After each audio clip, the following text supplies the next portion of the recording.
Hey you guys, welcome back to my channel. It's your girl Henrietta, and on today's video we're going to talk about something very interesting. This is a topic that is very controversial.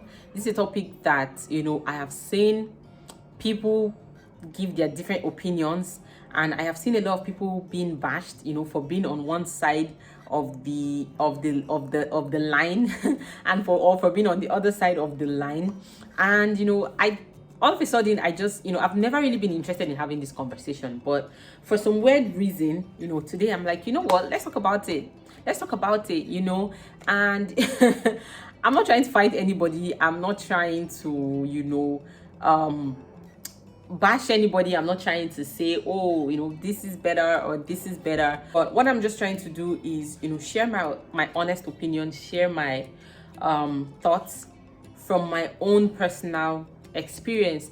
As a mom who has worn these both shoes, I have had normal vaginal delivery. I've also had CS, and constantly this bash of CS moms. You hear people say, oh, she wasn't strong enough, that's why she had to do CS, or CS is the easy way out, or people who feel like they've had vaginal birth tend to feel this pride, feel like they are stronger than people who have had CS.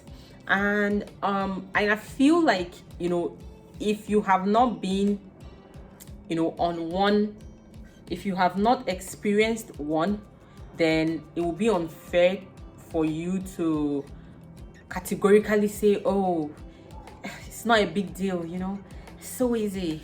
Just to give like a background story, when I had my first child, it was a normal vaginal birth. I was in labor for about 12 hours. I know that I went to the hospital in the morning like 9 a.m. and I had my baby like 8 p.m. That birth, for me now, I can tell you that was the easiest amongst all my kids. That birth was the easiest for me because even though it was my first time and I didn't know what to expect, because it was natural, everything just kind of flowed, the intensity, everything increased gradually. And so even when I started to feel contractions and it started to get stronger, somehow my body adapted to that level of pain, and then it will increase and my body will adapt, and it will increase, my body will adapt. Like that was how it went, and everything went smoothly, I thank God. And I was in labor for 12 hours and I had my baby. And I think the next day I had my baby at 8 p.m. The next day at say 2 p.m. or 3 p.m. I was discharged from the hospital. And I remember it was so crazy because my mother-in-law almost killed me for this, but I remember that as soon as I had my baby, I didn't even go home. I went to the supermarket. I went to Sahad stores. If you're in Abuja, you know Sahad stores. It's a how many story building. I climbed up the stairs. I went to buy baby cords because I know I bought my baby cords then. So I went to the Sahad stores. If you see me and somebody told you that this woman just had a baby a few hours ago, honestly, you won't believe it, because I was up and about. It was my first baby, but I was up and about. Like, I was energetic. I had energy. I could do anything. And I went to the supermarket. Although my baby was in the car with my mom, we left her with my mom. So me and Toby went upstairs to get the baby bed, because I just thought, okay, where will the baby sleep when we get home? We didn't get this thing, so we need to get it. It's important. But what I'm trying to say is, first birth, natural birth, vaginal birth, no epidural, natural. In less than 24 hours, I was good to go. I could do anything. I came back home. My mom was even the one telling me, oh, sit down, you need to sit down, we need to do this, and I'm like, what's it? It's not necessary. Like, I'm good, I'm fine, I'm good. And even when it comes to bathing, I did bathe myself. I was moving around, I was pretty much fine. I did feel like a hollow in my stomach. I felt like I was carrying this heavy load for a long time, and I had offloaded it. I felt very light and very fragile. But yeah, after a few days I was good. And my second birth, it was a normal birth, but I had to be induced. And so labor started, I was induced at around 12 midday. I had my baby at 5.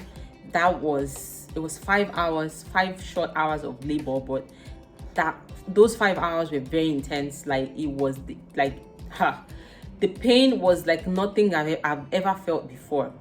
The contractions, because it wasn't natural, right? It wasn't coming at that gradual progression. Like, it was just increasing from 0 to 100, like that was how the contractions felt like. And so it was very intense. And I had my baby, of course, vaginal birth. I had a tear. I think I had a tear for my first baby, but I'm not sure if I had a tear for my second baby. But even with that, honestly, I really could move around. I came back home, I was bathing myself. I think the only major difference between my first delivery and my second delivery was the induction, the fact that I had to be induced with the second one. So labor was more intense and more painful. And then I think another one was the post. I think they call it post contraction, or after baby contractions. I don't know, but there's these contractions that you have after you've had your baby, when you're breastfeeding. I think I googled it, or I asked the doctor, and the doctor was like, oh, your uterus is trying to shrink back to normal, and so you're going to have those crazy contractions. And I think that with my first baby I didn't have it so much, but with the second one it was really, really, really bad, like really, really bad. And so, but as usual, I came back home and I was all over the place. I was moving around. And then you come to my third baby, where I had the CS. That was my third baby and my last baby.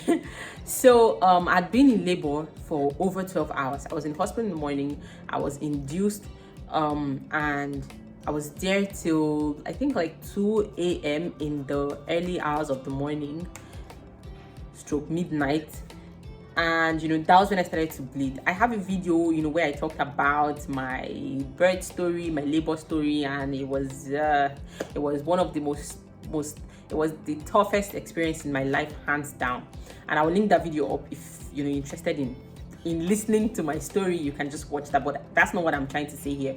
So after I had an emergency CS, first of all, the emotional trauma, like the emotional stress within that period that I knew that I was going to have surgery. First of all, I was freaking out. Like, I was freaking out. I mean, I'd had 2 babies. Never did it cross my mind at any point that I was going to die while I was giving birth. While I was giving birth, the prayer was just like, God, let it just be over, let it just be over, let it just be over. But when I was going to have my CS, I started to have death thoughts. I started to have thoughts that this is the end, I'm going to die. And I started praying, God, please take care of my kids, take care of my husband. Like, I went into panic mode straight. So first of all, the emotional stress or the emotional trauma is out of this world, because you can't just imagine it. You're giving birth vaginally. Your body was made for that. Your vagina was made for that. If you're the type that would have babies, that is one reason why the vagina was put there. But then, so that feels normal, but the thought of them having to cut you open and bring out a baby, that thought alone is enough to destabilize you. So I was disoriented. And I remember that after the taking the shots, that's the one they give you to numb your body. They give it to you on your spinal cord. So after you take that and you don't feel anything, now for me, I had to be awake during my surgery. I had to be awake. And I remember that I didn't like it. I didn't like that feeling. I didn't like that feeling that I was awake and I was conscious, even though I could not feel a thing. But I knew that at that point I was lying down. There was a knife that was being put on my stomach and they were cutting it. That feeling, I don't know the word, but it was disturbing. It was, I almost had a panic attack. Like, I kept, breathing, like, I don't, thinking about it right now, it it feels somehow. And so after I had my surgery, I came back to the room, didn't feel a thing because of course the anesthesia had not worn out. But honestly, at the time that thing wore out.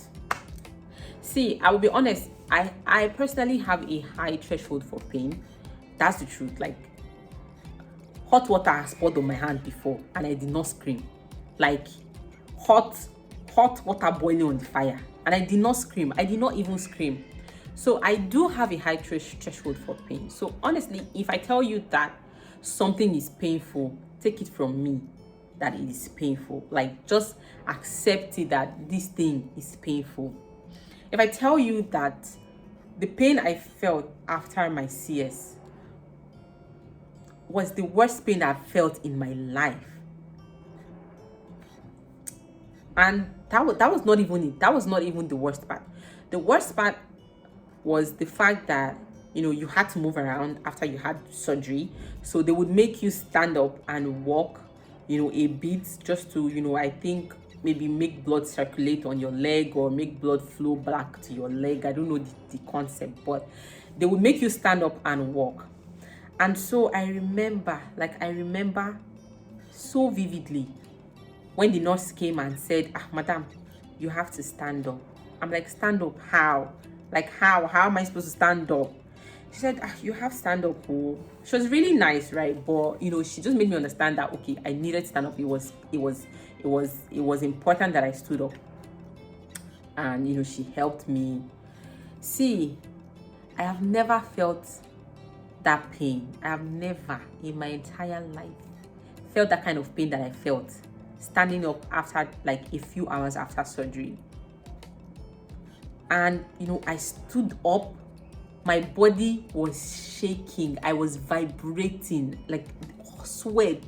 Like in less than 30 seconds, my sweat was everywhere. I was dripping sweat. It was intense. It was brutal. And I remember I stood up. I wasn't even able to stand up straight. You know, so I had this slouch, like I was bending, like, because how would you stand up straight? And I walked around for a few steps. And honestly, I did feel like I was going to die, you know, just taking those few steps. And, you know, down to the part where you cannot eat after you've had surgery because you need to fart or you need to poo. Man, I legit cried for food. I cried for food because I didn't even want food. I wanted water. I was thirsty. Like, no, you can't eat anything until you fart or you poo or... I'm like, what kind of... I was frustrated though. I cried. I was frustrated. I crewed. It was frustrating because my mom was there, Toby was there, and they were all eating, having a party, celebrating the baby. Me, I was there, waiting to fart. I mean, what the heck? So it was a tough experience for me.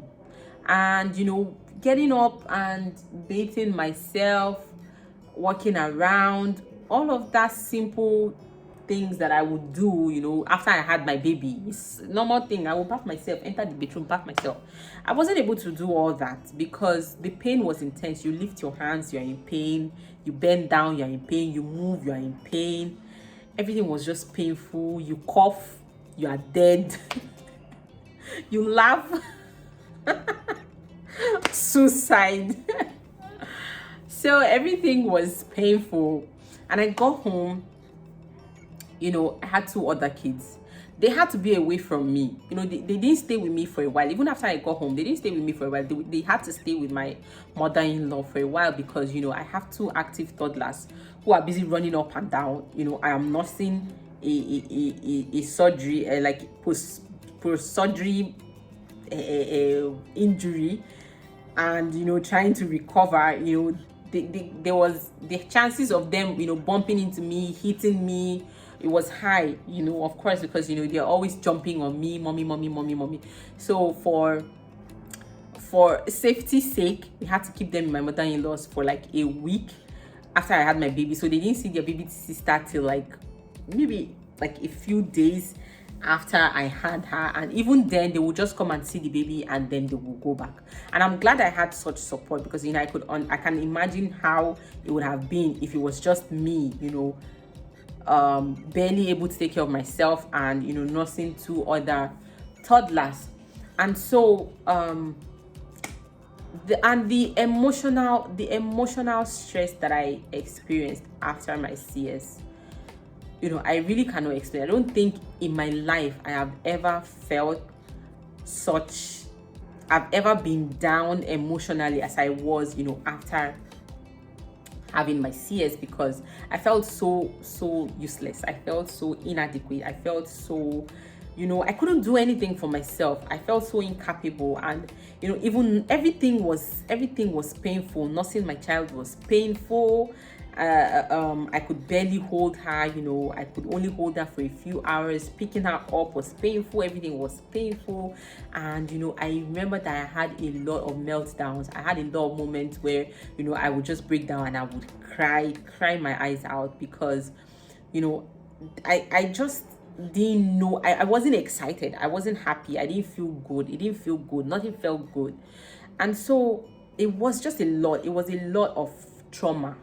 It was a lot of physical, emotional, mental trauma for me. Having my baby via CS, you know, the whole CS experience, compared to my other two experiences, you know, with the vaginal birth and everything. And you know how they tell you, oh, after you've had your baby, normal birth, you know, you just forget everything. But for me, with my CS, it wasn't like that. It wasn't, I mean, there's no way you could forget. When the scar was there, when the incision was still there, fresh, and reminding you of his presence every time you lift your hands or try to cough or try to turn over on the bed or something. So honestly, you know, as a mom, I salute every mom out there, every single mom out there. It's not easy, you know. I wish that people would come out and talk about the realities of having children, and you know, talk about the bad sides, talk about the downsides, and you know, not just talk about the good sides. Oh, there are a lot of good sides, but there are a whole lot of bad sides, and a whole lot of moments which, you know, people don't talk about too often. And you know, yeah, I wish that a lot of moms will come out and talk about it. I feel like people will begin to appreciate, you know, what this whole motherhood thing really, people will start to appreciate it more, because I feel like we're not talking about the struggles a lot, or as we ought to. And so like I said, this whole conversation is not to say, oh, having CS is harder, or having babies vaginally is harder, or this one is better. That's not what this conversation is about. This conversation is, you know, just to put things in perspective, that if you're a mom who has had her babies through natural birth, then, and you've not had CS, I feel like it's unfair for you to say, oh, you know, because this woman is weak, she opted for CS, or she had baby by CS, or CS is an easier way out when it comes to having babies, and you know, vice versa. But yeah, for me, my own personal experience, my CS experience was brutal. And taking from someone who has a high threshold for pain, who I feel like I tolerate pain, I handle pain well. It was pretty traumatic for me. And so yeah, that's it for this video, guys. You know, I really just wanted to come share my experience, and you know, just talk about this thing from someone who has had both experiences, and you know, just talk about my experience. So yeah, don't forget to give this video a thumbs up. Don't forget to ask your questions, and you know, don't forget to subscribe to my channel. If you also have video suggestions for me, I would really appreciate it. So what are some things you want me to talk about on this channel, or you know, some topics you want me to talk about? You can just leave me a comment below, and I will find time and record that video for you. So yeah, that's it for this video, guys. Thank you for watching, and I will see you on my next one. Bye.